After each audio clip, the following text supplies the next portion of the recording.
Welcome to this cool, epic show where we cover every day one or two addictive Carson stories, all in a fun, adventurous way, with masterful storytelling that keeps you, our listener, craving for more tales of adventure and carnage. Rate and follow for more action hero episodes.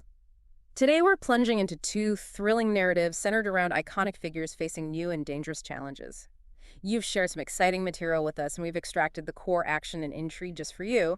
What's really striking is how characters we think we know so well respond when everything they know is shaken up. Yeah, it's like testing a hypothesis about a character, Yeah. dropping them into a new situation and seeing if our predictions hold up. Yeah. Do they crack under pressure or double down on what makes them tick? Right. It's almost like a scientific experiment, but with way more excitement and explosions.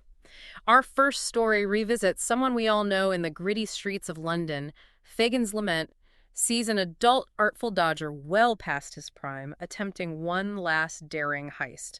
What is it about Jack Dawkins that makes him go back to his old ways after all these years?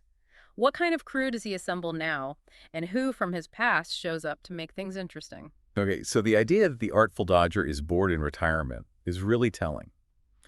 For Jack, his identity is all about being quick on his feet, the thrill of the con outsmarting the authorities. A normal life must feel like a cage to him. Yeah, he's like a shark that has to keep moving. You take away the chase and what's left. Exactly. So when the opportunity for a big score comes along, a diamond necklace from a countess who doesn't seem too concerned about security, it's not just about the money. It's about going back to a life that makes him feel alive. And the crew he puts together this time is definitely not the ragtag group of kids from Fagin's den.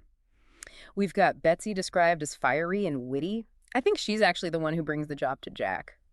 Then there's Ginny, a genius with clockworks. Can you imagine the kind of planning her skills would allow? Oh, yeah. Talk about precision timing. Yeah. And then you've got Tom, deceptively frail, but a master of disguise and charm.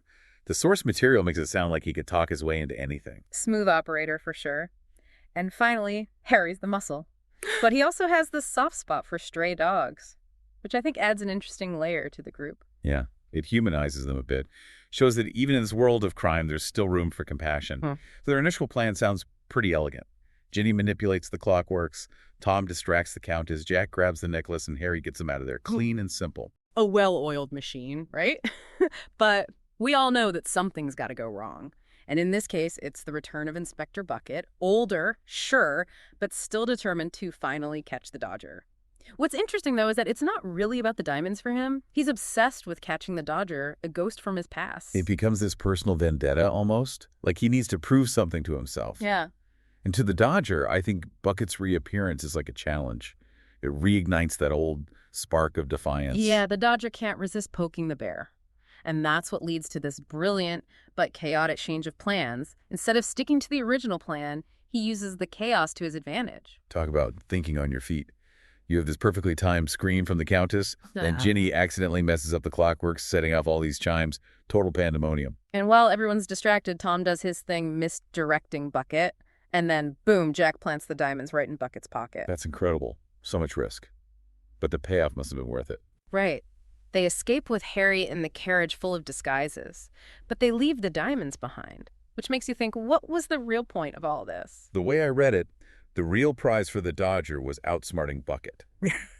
The thrill of the game, the intellectual challenge, the diamonds were just a prop. And then Betsy adds that final touch, revealing that the planted diamonds have completely ruined Bucket's reputation.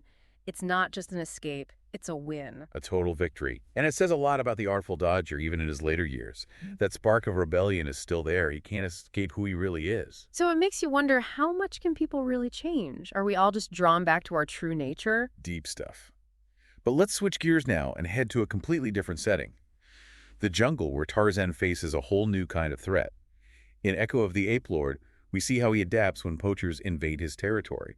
Armed with guns, no less. It's a clash of worlds. It's the modern world encroaching on this pristine wilderness, and for Tarzan, it must be a shock. The sound of gunshots breaking the natural peace. The source material emphasizes his distress. It's a violation of everything he knows. Yeah. And he's always been portrayed as this incredibly physical character in tune with the animals. Yeah. But now he's facing a threat that requires more than just strength and instinct. Right, and that's where the firearms come in.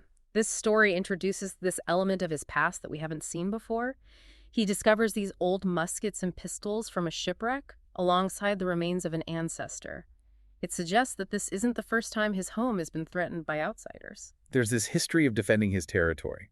It adds a whole new dimension to his character. So how does he approach these poachers? Does he just charge in guns blazing? Actually, no. At first, he uses his knowledge of the jungle to his advantage, setting traps, creating diversions, like he lures a python right into their campfire. It's brilliant. Using the environment itself as a weapon. He's a master of his domain.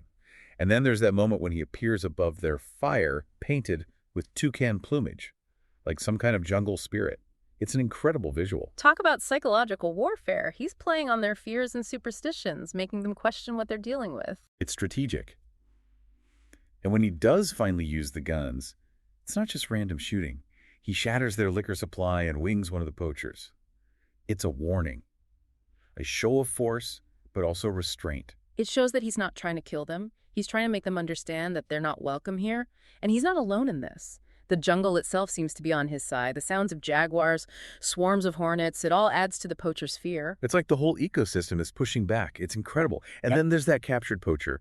Instead of killing him, Tarzan leaves him tied up with a squawking parrot.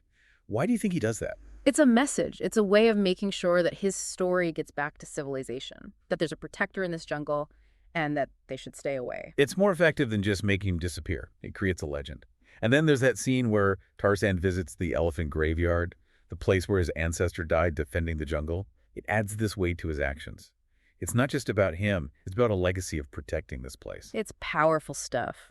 And Jane is right there with him, supporting him every step of the way. Their bond is so strong. They're true partners. They understand each other. And they both know that this fight isn't over. The story ends with this sense of an ongoing threat. The greed that brought the poachers here isn't going to disappear overnight. Tarzan knows that he has to be vigilant. He has to be ready to defend his home again and again. But he's not just relying on guns now. He's using his intelligence, his connection to the animals, everything he has. He's the ultimate action hero, right? Yeah. So listeners, think about these two stories. They're both about adapting to new challenges, figuring out how to survive when the world throws you a curveball. The Artful Dodger finds a way to stay true to himself even as he gets older. And Tarzan finds a way to protect his world even when it's invaded by something completely new. Think about your own lives.